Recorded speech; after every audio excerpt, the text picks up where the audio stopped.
कैसे हैं आप सभी। मैं प्रवीण शर्मा और welcome to my channel Praveen Kiran Sharma. मैं पिछले वीडियो में बताया था कि एक कमेंट मुझे आया था कि ये जो अभी जो जाप जो चलेगा, अभी जो साधना जो पूजा अभी होगा गुप्त नवरात्रि का, तो गुप्त नवरात्रि में कैसे पूजा करते हैं, गायत्री साधना कैसे करते हैं, वो मैं आपको एक कमेंट जो मुझे आया था मैं उसके रिगार्डिंग मैं वीडियो बना रहा हूँ। इसमें सबसे पहले क्या है, देखिए गुप्त गायत्री साधना क्या होता है। सबसे पहले उसको जानिए कि मतलब गायत्री गुप्त साधना जो है वो एक तरह का घनघोर मतलब कि जबरदस्त साधना है। मतलब एक तपस्या है। जैसे पहले ऋषि मुनि वगैरह जो तपस्या करते थे, तो हम उतना तो नहीं कर सकते, लेकिन क्या है कि ये तपस्या ही है जो छोटे स्तर पर होता है, लेकिन आपको बहुत ज़्यादा जो है ये आगे आपको बढ़ाता है। मतलब ये जो है करीब, मैं देखिए सबसे पहले इसके पीछे ना, गुप्त साधना के पीछे आपको सबसे पहले क्या, आपका मानसिकता जो है ना उसको चेंज करना पड़ेगा। मानसिकता क्या रखना पड़ेगा कि मतलब सुबह में ना सबसे पहले आपको एक हैबिट डालना है कि हमको ब्रह्म मुहूर्त में मतलब उठना है। मॉर्निंग में 4 बजे 4:30 बजे ये टाइमिंग होता है, उस वक्त आपको उठ जाना है। सबसे पहले ये मानसिकता जो आप दिमाग में डालिए कि मेरे को सुबह में उठना है। दूसरा इसमें जो है ना, जो साधना जो चलता है, डायरेक्टली मैं ज़्यादा समय नहीं लूँगा, क्योंकि यदि मैं बहुत ज़्यादा यदि विस्तार से बताऊँ तो वो बहुत ज़्यादा टाइम हो जाएगा। लेकिन जो मैं वीडियो में बता रहा हूँ बस आप उसे सुने और फॉलो करना स्टार्ट कर दीजिए। अभी सबसे पहले तो माइंड सेटअप कीजिएगा कि मुझे सुबह में ब्रह्म मुहूर्त में उठना है। उसके बाद क्या कि आप इसमें जाप होता है ना, गायत्री साधना जो गायत्री मंत्र से वो जाप होता है। सिंपली जो गायत्री मंत्र है वही गायत्री मंत्र हमें जाप करना, जैसा मैंने पिछले वीडियो में भी बताया था। ओम भूर्भुवस्सुवः तत्सवितुर्वरेण्यं भर्गो देवस्य धीमहि धियो न प्रचोदयात्। तो ये इस मंत्र से आप रेगुलर जो है 27 माला जो है वो जाप करेंगे एवरी डे, मतलब 27 माला। वो आप 3 टाइम्स भी कर सकते हैं, आप 2 बार में कर सकते हैं, आप 1 बार में भी कर सकते हैं। जनरली आपको करीब 10 माला जो है 40-45 मिनट्स लगता है। उस हिसाब से आप एक एवरेज बना लीजिए, करीब 1.5 से 2 घंटा आप में ये पूरा 27 माला करने में, पूरा कंप्लीट करने में इतना टाइम लगता है। अभी आपको ऐसे 27 माला इसमें करना है। और टाइमिंग इसका क्या होगा, मॉर्निंग में मतलब कि जब ब्रह्म मुहूर्त होता है, सूर्योदय जैसे हुआ उस समय आप साधना पे बैठे हुए हो, है ना। तो और शाम में सूर्योदय के सूर्यास्त के, मतलब जब सूरज जब डूब जाता है उसके बाद में 1 घंटा तक, मतलब 5 से 7 बजे तक आप जो है उसको करेंगे तो बेस्ट रहेगा। और यदि कोई 3 बार में इसको करना चाहते हैं तो उसके लिए आपको 12-12:30 बजे करना चाहिए। तो ये 3 टाइम मैंने बताया, इस 3 टाइम में आप साधना कर सकते हैं। चाहे तो आप 1 बार में कीजिए, 2 बार में कीजिए, 3 बार में कीजिए। और क्या है, ये 9 डेज का, 9 दिन का कंप्लीटली ये साधना होगा। जी हाँ, ये 9 दिन का कंप्लीटली साधना होगा। जैसे 6 तारीख से ये स्टार्ट हो रहा है, तो 6 7 8 सॉरी 6 7 8 9 10 11 12 13 14 14 तारीख तक आपका जो है 9 दिन का साधना आप कीजिए, 27 माला। और इसको जो है मतलब कि और क्या है इसमें नियम है, जैसे कि 9 डेज आपको रहना है, वो मतलब बिल्कुल ब्रह्मचर्य का पालन आपको करना है। आपको जमीन में मतलब कि सोना है, या तो लकड़ी का कोई तख्ता या तो फिर जो है चौकी बोलते हैं उस पर सोना है ना। गद्दा में नहीं सोना है, जो फोम या डल्लप है उस पर नहीं सोना है। आप मतलब सेविंग जो है, जो दाढ़ी आप रख सकते हैं, बट क्या है कि आप बाहर में दाढ़ी मत बनवाइएगा, खुद से आप बना सकते हैं। ये सब कुछ नियम है जो आपको करना चाहिए। आपको लेदर का कोई भी सामान नहीं रखना चाहिए, क्योंकि उसमें किसी दूसरे का एनर्जी होता है। जैसे कि लेदर यदि रहता है तो किसी वो जानवर का ही वो मतलब स्किन होता है, तो लेदर होता है, चमड़ा होता है, इसलिए वो सब नहीं रखना होता। मतलब ना तो आप बेल्ट पहनिएगा, ना तो वॉलेट यूज़ कीजिएगा, ना तो आप शूज़ यूज़ कीजिएगा, और ना तो बैग यूज़ कीजिएगा। लेदर का जो सामान है उसको अवॉइड कीजिएगा। और अब आते हैं उपवास। उपवास इसमें आपको कंप्लीटली 9 दिन तक रखना है, और 9 दिन में ना आपको 9 कन्या को भी उसमें खिलाना है। 9 दिन तक आपको उपवास में आप खा सकते हैं, एक टाइम खाना आप खा सकते हैं। या तो आप फ्रूट्स पे रहिए, या तो आप दाल और रोटी, या तो रोटी और सब्जी में रह सकते हैं। अच्छा, एक दिन पहले पूरा रेडी करके रखिए कि नहीं, मेरे को सुबह में ब्रह्म मुहूर्त में उठ करके स्नान करके पूजा के स्थान पर बैठना है, और पूर्व दिशा की ओर होना चाहिए। या तो फिर घर में जिस दिशा में पूजा का स्थान है आप वहाँ पे जाकर के बैठिए। ठीक है, अभी क्या करना है कि पीला वस्त्र जिस तरह से मैंने पहन रखा है, तो ये पीला वस्त्र पहनिए, या तो हल्का कोई कपड़ा है वो पहनिए, क्योंकि मतलब ताकि जब आप साधना पे बैठे तो वो आपको प्रॉब्लम नहीं करे। दूसरा और क्या है कि अब आपको संकल्प लेना है। अब इस संकल्प लेने के लिए आपको क्या होना चाहिए? संकल्प जब आप लेंगे तो आपके लिए आपके हाथ में एक सुपारी होना चाहिए, अक्षत होना चाहिए। ठीक है, द्रव्य यदि है, द्रव्य मीन्स 1 रुपया का सिक्का या कॉइन उसको बोलते हैं, कुछ भी चीज है वो ले करके, और आप उसमें मुट्ठी ऐसे बंद करके, और आपका ये लेफ्ट हैंड जो है वो नीचे रहेगा, और ये मुट्ठी जो है इस तरह से ऐसे रहेगा, ये तो ये ऐसे ले करके, और आप जो है ये मुद्रा ये बनाएंगे, इस तरह से ये मुद्रा रहेगा, और ऐसे करके आप बैठ करके आंख बंद करके माँ गायत्री का, गुरुदेव का, वंदनीय माता जी का और गुरु दादाजी का, इन सब का ध्यान कीजिए। और गायत्री मंत्र से संकल्प मंत्र जो है वो आप पढ़ सकते हैं। यदि संकल्प मंत्र आपको नहीं पता है तो आप गायत्री शक्तिपीठ से जा करके छोटा सा पतला सा बुक आता है, आप वहाँ से वो लेकर के उसमें सारी चीज़ें आप देख सकते हैं। दूसरा और क्या है कि संकल्प यदि आप नहीं कर सकते तो आप गायत्री मंत्र के साथ में ही जो है आपको ये भावना करना है, संकल्प लेना है कि मैं 9 दिन तक उपवास रहूँगा और साधना करूँगा, 27 माला या करूँगी, तो मुझे जो है आप सपोर्ट कीजिए, सहायता कीजिए, और मनोकामना जो भी है आपका माँ गायत्री गुरुदेव के सामने में रख करके उनसे प्रार्थना कीजिए कि मैं जो साधना करने जा रहा हूँ या करने जा रही हूँ, मेरा मनोकामना पूर्ण कीजिए। तो माँ गायत्री गुरुदेव आपका जरूर बात वो सुनेंगे। आप बस नियम और निष्ठा से जो है इसको स्टार्ट कीजिएगा। दूसरा क्या है कि जो भी आपका मनोकामना है माँ गायत्री के सामने में और गुरुदेव के सामने बोल करके आप उनको समर्पण कर दिए, उनके चरणों पे चढ़ा दीजिए। अभी इसके लिए क्या होता है कि पवित्रीकरण, इससे पहले आपको पूरा शरीर को पवित्रीकरण करना पड़ता है। जो मंत्र होता है आप उस मंत्र से कर सकते हैं, या तो उसके बाद में शिखा बंधनम होता है, जो हमारा जो शिखा होता है, ये यहाँ पे इस जगह जो ये शिखा होता है, तो ये शिखा बंधनम उसको बोलते हैं, शिखा बंधनम होता है, न्यास होता है। फिर जो गायत्री परिवार वाले लोग हैं ना उनको पता है, और पृथ्वी पूजनम होता है, कलश पूजनम होता है।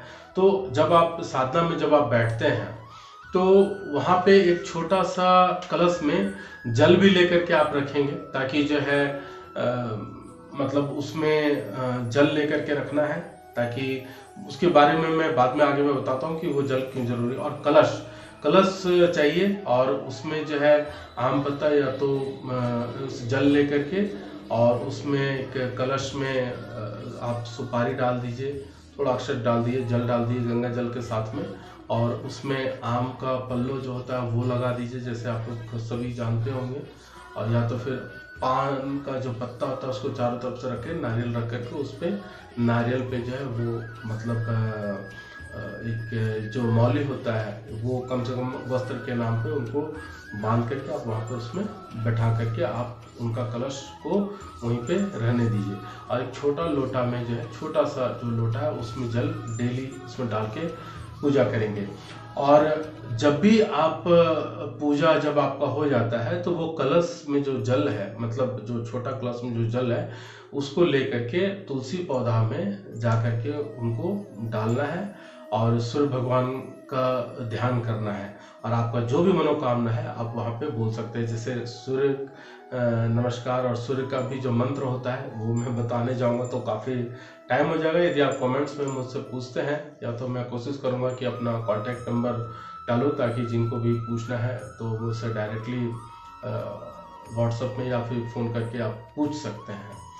तो दूसरा क्या है कि गुरुदेव का जो है आह्वान भी होता है। देखिए आज मैं जो कुछ हूँ, जो भी हूँ, वो अपने माँ गायत्री और गुरुदेव, मेरे जो परम पूज्य गुरुदेव हैं, उनके वजह से ही मैं हूँ और उनके वजह से ही मैं आप तक उनका ज्ञान बोल पा रहा हूँ। मेरा कुछ नहीं है, उनका दिया हुआ मैं है और मैं आपसे बस शेयर कर रहा हूँ। तो गुरुदेव का आह्वान करना है, माँ गायत्री का आह्वान करना है और जाप करने के लिए चंदन का माला या तो तुलसी का माला कंपलसरी है, उसी से आप करेंगे।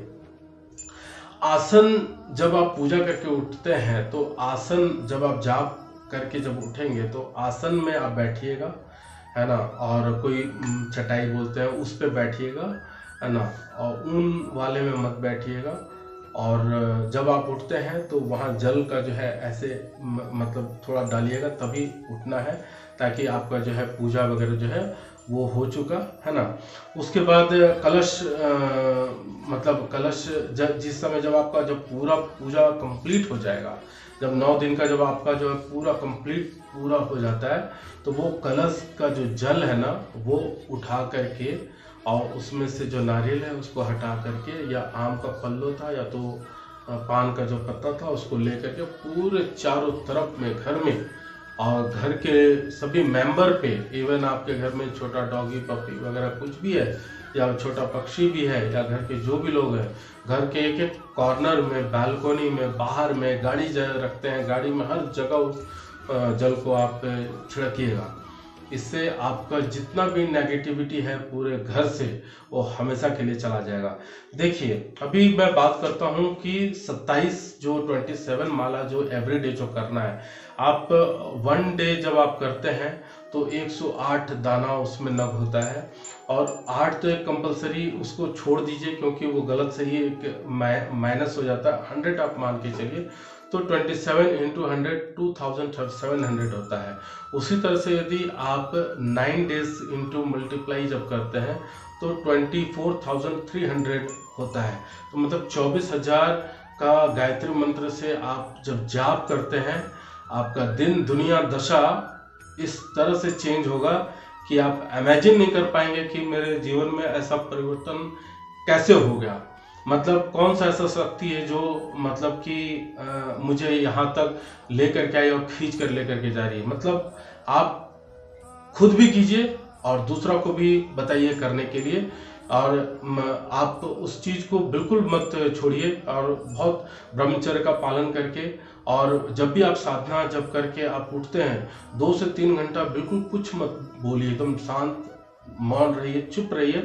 कोई अच्छा बुक है उस किताब को पढ़िए, नॉलेज वाला बुक को पढ़िए, फोन मत देखिए, क्योंकि नेगेटिविटी कहाँ से हमारे दिमाग में एंट्री कर रहा है और हम कभी भी इस चीज को नहीं समझ पाते हैं।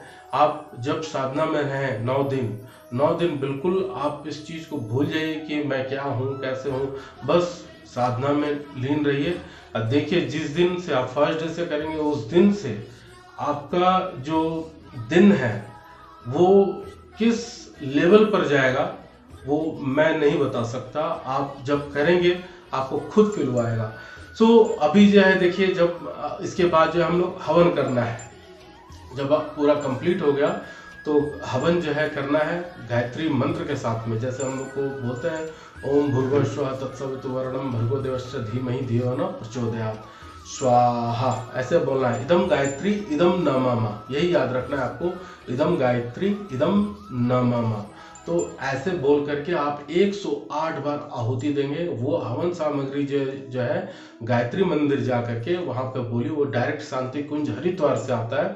वो शांति कुंज से मतलब जो हरिद्वार से आता है वो आप उस गायत्री शक्ति पीठ से लेकर के आइए। आपके घर के अगल बगल पता कीजिए कि गायत्री शक्ति पीठ कहाँ है, वहां जाकर के वो हवन कुंड ये साकल्य बोलते हैं, हवन लेकर के आइए, हवन सामग्री उससे हवन कीजिए। सो ये चीज है। अभी क्या है, जब आप जब पूर्णाहुति जब देते हैं तो उस समय क्या, एक सूखा नारियल रखिए, ऊपर से कट कर दीजिए, घी डाल करके उसको रखिए। जब आप लास्ट में आहुति लास्ट आहुति जब 108 का जब देते हैं, 108 आहुति जब देंगे उस समय लास्ट में वो नारियल को आप समर्पित करेंगे, पूर्ण आहुति हो जाएगा। उसके बाद आप माथा टेक करके आप जो भी जो है आप माँ गायत्री से क्षमा मांगिए, गुरुदेव से क्षमा मांगिए कि मुझसे कुछ गलती हो गई हो तो मुझे माफ़ करें, और जो आपने संकल्प किया था, तो जो चीज़ आपने मन में भाव रखा था कि नहीं मुझे ये चाहिए या तो ये पूरा होना चाहिए, तो वो आपको जरूर माँ गायत्री गुरुदेव आपका पूरा करेंगे। और हाँ, एक चीज़ और, अखंड दीप मत जलाइएगा, क्योंकि अखंड दीप जब भी आप जलाएंगे तो आपके दिमाग में वो टेंशन बना रहेगा कि वो जल रहा है कि नहीं जल रहा है, इसलिए प्रज्वलित है या नहीं प्रज्वलित है। इसलिए आप जब साधना में रहते हैं उसी वक्त तक वो दीपक प्रज्वलित रहना चाहिए, ऐसा दीपक रखें। दूसरी बात और क्या चीज़, फॉरेन में, विदेश में क्या होता है कि वहाँ पे भी लोग जो रहते हैं तो वो उनको गायत्री जो साधना तो कर लेते हैं लेकिन वो हवन नहीं कर पाते हैं। उनके लिए एक उपाय है कि आप दीप यज्ञ कर सकते हैं। दीप यज्ञ जैसे तो 5 दिया या तो 7 या तो 5, 7, 11, 21 या 51 जो है आप इतना रख सकते हैं दीपक को प्रज्वलित करके। और क्या करना, 2 कटोरा लेना है, एक में पानी जल लेना है और एक को खाली रखना है, चम्मच उसमें रखना है जिसमें जल है। अभी आपको गायत्री मंत्र बोलना है, ओम भूर्भुवस्सुवः तत्सवितुर्वरेण्यं भर्गो देवस्य धीमहि धियो न प्रचोदयात् स्वाहा इदम गायत्री इदम नामम, ये बोलेंगे तो जो जल है जिसमें एक चम्मच से उठा करके उसमें डाल देंगे। 108 बार कीजिए, और जो जल बचा हुआ है इसमें, वो जल को घर में जो यदि बीमार व्यक्ति है या नहीं भी है, बहुत अच्छी बात, लेकिन उस जल को पूरे घर में, मतलब जितने मेंबर हैं उस सबको को दीजिए आप जल को पीने के लिए। जो भी उनकी बीमारी है या जो भी चीज़ यदि आप चाहते हैं कि नहीं हम ये जो साधना करने जा रहे हैं, जो 27 माला एवरीडे का जो करने जा रहे हैं 9 डेज तक, 9 दिन तक, तो मेरा वो मनोकामना पूरा हो, और आपका माँ गायत्री गुरुदेव जरूर पूरा करेंगे। तो अभी इस तरह से है। अभी इतना क्या है इसमें, अभी जो भी बचा जल तो आप दे दिए, अभी उसमें सबसे और एक चीज़ और क्या आपका बच गया, जैसे मान लीजिए कि हमको ध्यान क्या क्या चीज़ रखना है। ध्यान हमको रखना है कि जैसे जप का जो संख्या है वो ध्यान में रखना है ना। और टाइम जो है उसको हम लोग को मेंटेन करना है कि नहीं हम इस टाइम से किए थे, जैसे 6 बजे सुबह बैठे तो 6 बजे ही आप दूसरे दिन भी बैठिए। शाम में यदि 5 बजे बैठे हैं तो मतलब दूसरे दिन भी शाम में 5 बजे ही बैठे। और मतलब ये हो गया। दूसरी बात, मौन रहने वाली बात भी मैं बता दिया। सादा खाना हमेशा खाइए, है ना। ये 9 दिन तक कुछ भी जो है मांसाहार या फिर मदिरा सब चीज़ का बिल्कुल सेवन मत कीजिएगा। माँ गायत्री और परम पूज्य गुरुदेव आपका मतलब सभी मनोकामना जो है वो पूर्ण करेंगे। और नेक्स्ट वीडियो में मैं आपके लिए लेकर के आऊँगा रक्षा कवच के बारे में। रक्षा कवच जो आप खुद से बना सकते हैं और जिससे आप रोग, अकाल मृत्यु, शत्रु, चोर, हानि, बुरे दिन, कलह, भय, राज्य दंड, भूत प्रेत, ये सभी से आप जो है खुद छुटकारा पा सकते हैं। मैं बताऊंगा, बस आप उस चीज़ को सुनते जाइए। और एक चीज़ और कि आप खुश रहें, स्वस्थ रहें, माँ गायत्री और गुरुदेव का कृपा आप सभी पर बनी रहे। और मनो आपके अंदर जो परमात्मा परमेश्वर है उनको मैं प्रणाम करता हूँ। और ध्यान रखते जाइए। आपको यदि मेरी बात 1% भी यदि अच्छी लगी हो तो मेरे इस चैनल को लाइक और सब्सक्राइब और कमेंट्स जरूर कीजिएगा और अपने फैमिली के साथ में शेयर जरूर कर दीजिएगा। तब तक जय हिंद, जय भारत, जय श्री महाकाल।